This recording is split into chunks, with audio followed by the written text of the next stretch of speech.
Hello à tous, j'espère que vous allez bien. Aujourd'hui on se retrouve pour une nouvelle vidéo et on va parler de la coupe menstruelle. Alors pourquoi est-ce que je parle des règles zéro déchet? Alors il faut savoir qu'une femme sur sa vie, elle va jeter, attention, entre 100 et 150 kilos de serviettes hygiéniques et de tampons.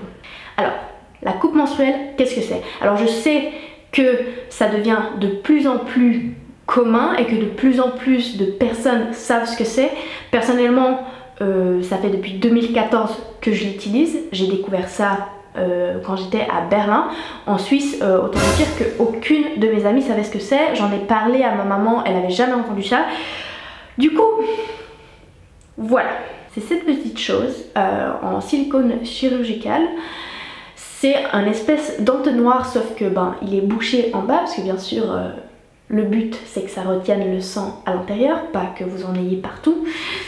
Et la cup, elle a une durée de vie d'environ 10 ans. Moi la première que j'ai eue, je l'ai utilisée pendant 4-5 ans, mais clairement j'aurais pu la garder encore plus longtemps. Donc c'est vraiment après à vous de sentir ouais, est-ce que j'ai envie de la garder ou pas, mais et de la changer. Il en existe plein de marques actuellement, il en existe de tailles différentes. Il y en a pour les femmes qui ont déjà eu des enfants, du coup c'est souvent des cups un petit peu plus larges. C'est souvent écrit aussi sur les emballages quelle taille vous devriez prendre par rapport à si vous avez déjà eu des enfants, par rapport à votre composition corporelle, enfin votre morphologie. Du coup moi j'ai une taille S, c'est la plus petite, il y a je crois S, M et L. Alors vous allez me dire mais comment ça marche? C'est quand même gros quoi, par rapport à un tampon, voilà quoi, c'est large quoi. Alors, il y a plusieurs manières d'enfiler une cup. Bien sûr, il faut être assez à l'aise avec son corps et le fait d'insérer quand même quelque chose à l'intérieur avec ses propres doigts, parce qu'il n'y a pas d'applicateur à cup. Mais honnêtement, c'est vraiment quelque chose qu'on s'y fait. Il suffit de se laver les mains quand même. Enfin, je pense que ça coule de source. Mais voilà, il y a plusieurs manières de l'enfiler. Moi, personnellement, je la plie donc en U, comme ça. Et je l'insère. Et en fait, une fois qu'elle va être dedans, elle va s'ouvrir. Il y a deux petits trous, en fait, de chaque côté qui permet, en fait, de faire le vide d'air, en fait, enfin, de s'ouvrir. Et du coup, une fois qu'elle est dedans, elle va s'ouvrir. Si elle s'ouvre pas, vous pouvez soit la tourner un petit peu, soit elle est peut-être pas assez profonde ou peut-être elle est trop profonde, je sais pas, il faut pas, enfin vous allez sentir très bien si elle est trop profonde ou pas assez profonde. Si vous la sentez entre les jambes, clairement c'est qu'elle est pas assez profonde. Mais l'enfilez pas non plus trop profond parce qu'il faut quand même aller la chercher, puis il n'y a pas un fil de 10 cm qui sort. Hein. Du coup voilà.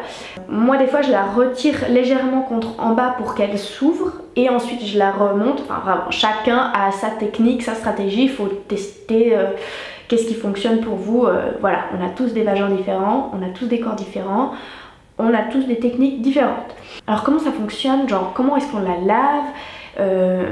Est-ce que c'est propre? Est-ce que c'est hygiénique? Alors, la cup, ils sont pas remplis de produits chimiques, elles sont pas blanchies au chlore comme les tampons conventionnels.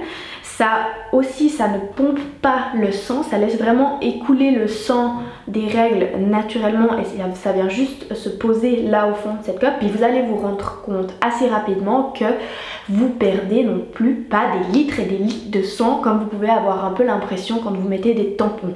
Après clairement si vous avez un flux abondant, c'est possible qu'au bout de quelques heures votre cup elle soit pleine et qu'il faut la vider. Donc c'est très simple, une fois que votre cup elle est pleine, il vous suffit de la tirer dehors.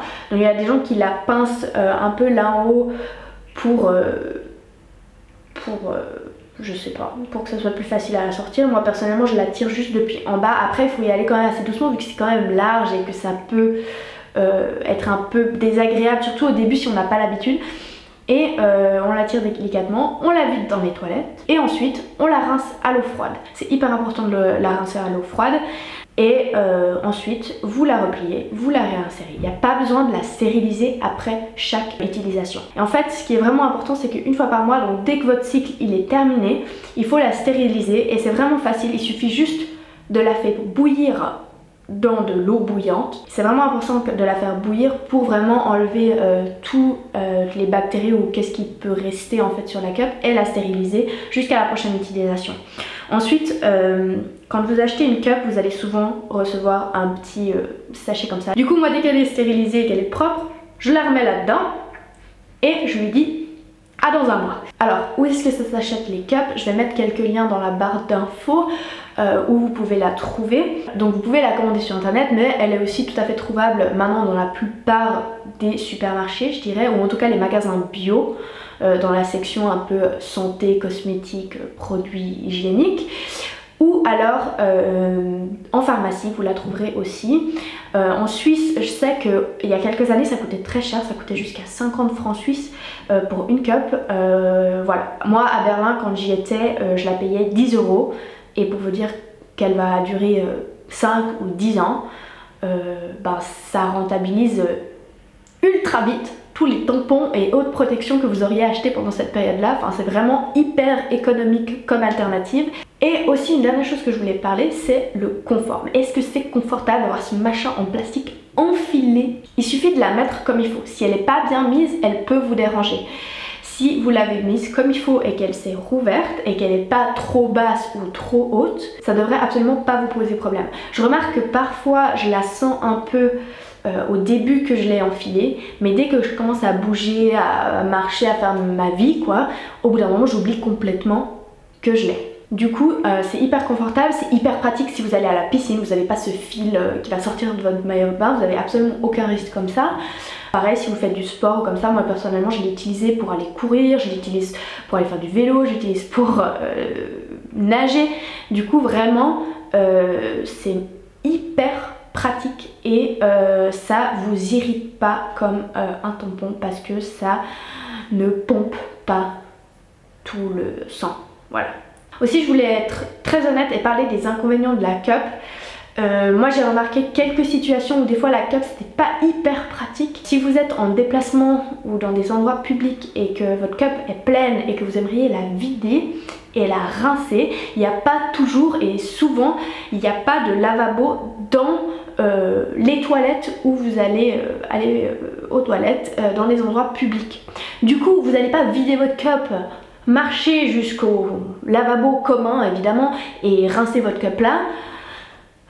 Donc voilà, comment vous dire, ça c'est un peu un souci de la cup parfois je trouve. Après il faut savoir que si vous la videz votre cup et que vous la remettez immédiatement à l'intérieur sans la rincer, vous n'avez pas trop de risques étant donné que vous n'allez pas aller la frotter ailleurs tant que vraiment vous...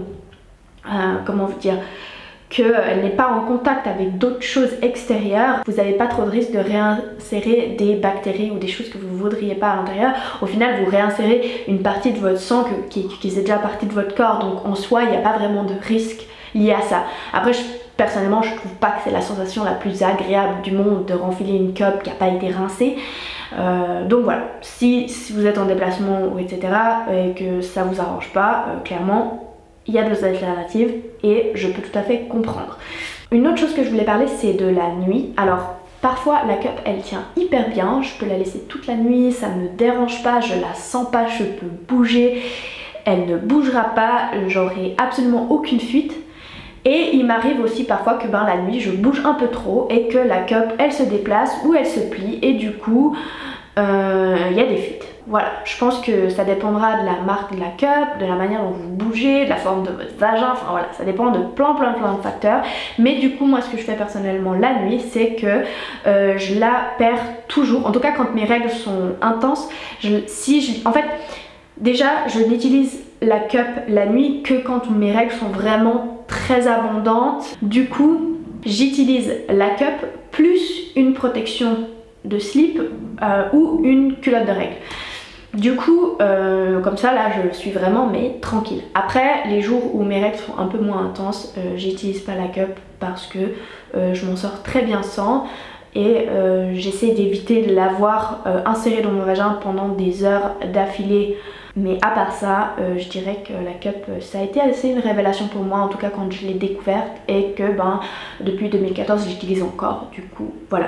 C'est parmi les alternatives zéro déchet de protection de règles, je pense que c'est la plus économique dans le sens que elle est très efficace, elle coûte pas cher et elle va vous durer vraiment des années, et vous en avez une que vous pouvez, en fait la cup il suffit d'en avoir une pour tout son cycle, vous la rincez, vous la réinsérez, vous la rincez, vous la réinsérez, alors que les culottes de règles ou les protections de règles lavables, enfin les serviettes hygiéniques lavables et réutilisables, vous allez devoir les laver et faire des machines. Si vous avez plutôt l'habitude maintenant d'utiliser des tampons plutôt que des protections hygiéniques, et clairement la cup, moi ça remplace tous les tampons et c'est beaucoup mieux.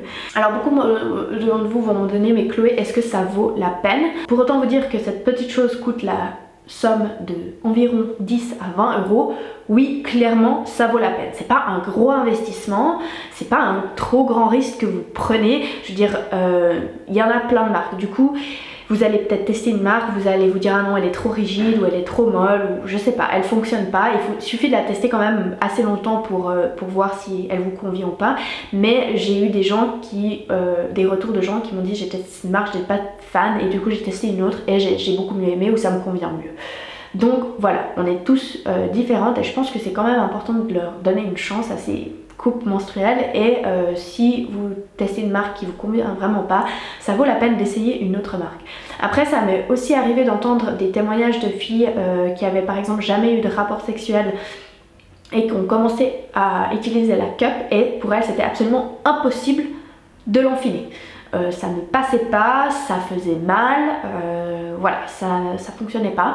Du coup, je pense que voilà, chacune vont être différentes, c'est pas forcément lié à ça. Peut-être que vous avez jamais eu de rapport sexuel et que vous allez pouvoir enfiler une cup sans problème. Et aussi, si on n'a jamais utilisé de tampon par exemple auparavant, c'est pas la chose la plus agréable la première fois qu'on essaye.